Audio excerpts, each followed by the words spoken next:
Bu, jangan bangun, Bu. Hadirin dimohon untuk berdiri.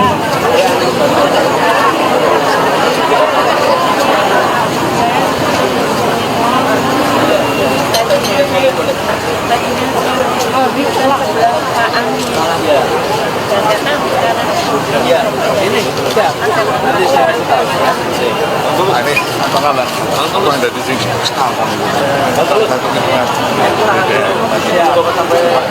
Semua yang salah. Baru media mau dibiasa. Boleh, bisa atur.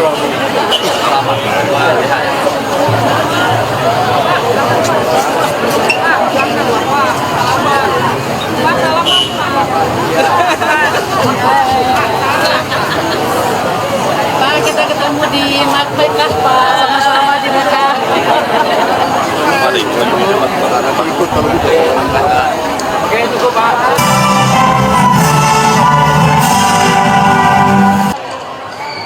Sungguh sebuah kebahagiaan tersendiri bagi kita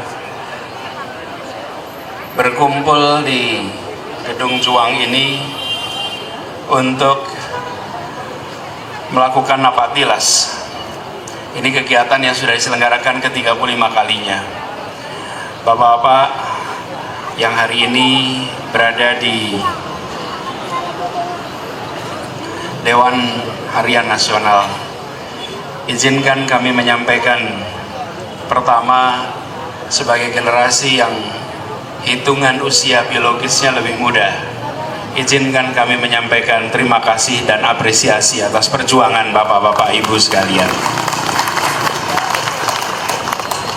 Bapak Ibu saudara sekalian, kita saksikan mereka ada di bawah tenda. Mereka adalah figur-figur yang di masa mudanya seperti kita-kita di sini.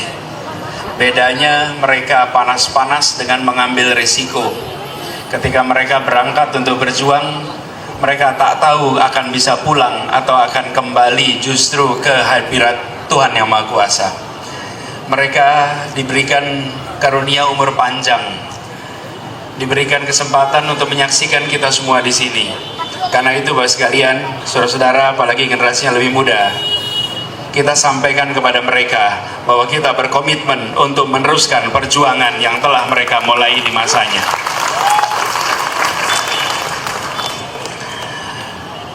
Bapak Ibu sekalian, tadi kita menyaksikan perhelatan sebuah teater. Ini teatrikal. Waktunya jam 1:30 siang. Kalau hitungan terik matahari, ini salah satu terik matahari paling panas kalau di siang hari. Tapi anak-anak ini, generasi ini tak gentar dengan panasnya sinar matahari Nusantara.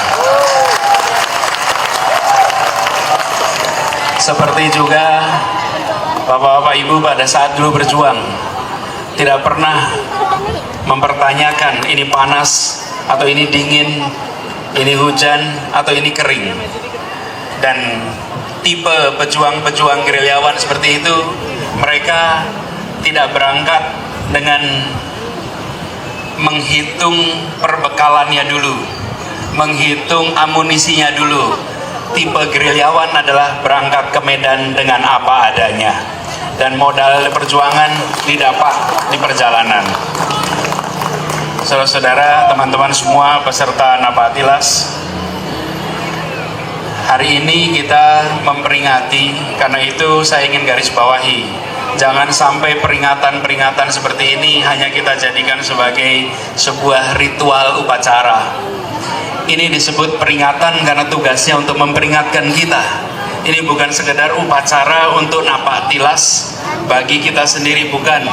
Ini adalah pernyataan kepada diri kita sendiri dan kepada masyarakat bahwa sebagaimana era 45, era 2000-an, keluarga-keluarga kita masih terus melahirkan pejuang, masih terus memunculkan pejuang. Siapa itu? Saudara-saudara semua yang hari ini mengikuti kirap napak tilas proklamasi. Karena itu saya berharap pada kita semua yang berada di tempat ini, jangan hanya menengok ke masa lalu dan kemudian merenungkan masa lalu, Tugas kita bukan sekedar memahami sejarah. Tugas kita bukan sekedar mengetahui siapa-siapa saja aktor sejarah. Generasi muda harus memahami sejarah, tapi generasi muda juga harus bisa membuat sejarah baru bagi zamannya.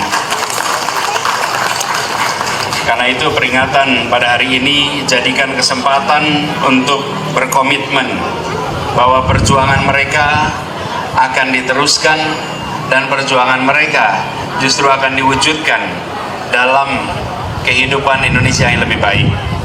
Perlu saya garis bawahi bahwa salah satu yang unik dari generasi pendiri Republik ini, mereka tidak pernah pesimis, mereka selalu optimis.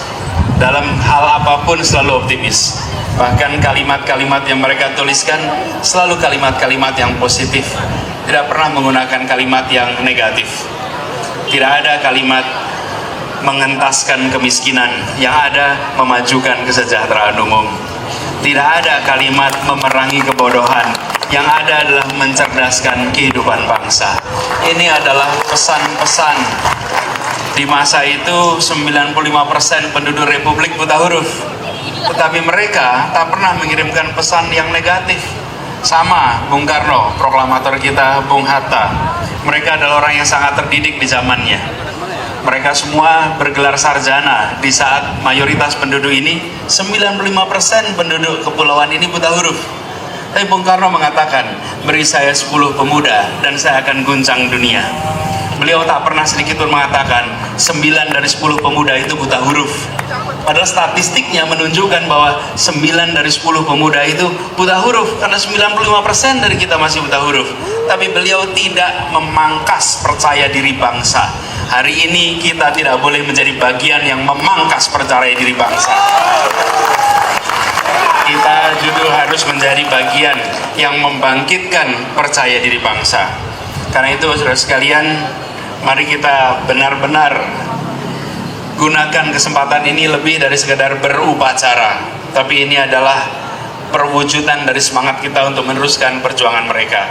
Dan saya pesan untuk adik-adik yang hari ini ikut kirap, usia Anda masih muda.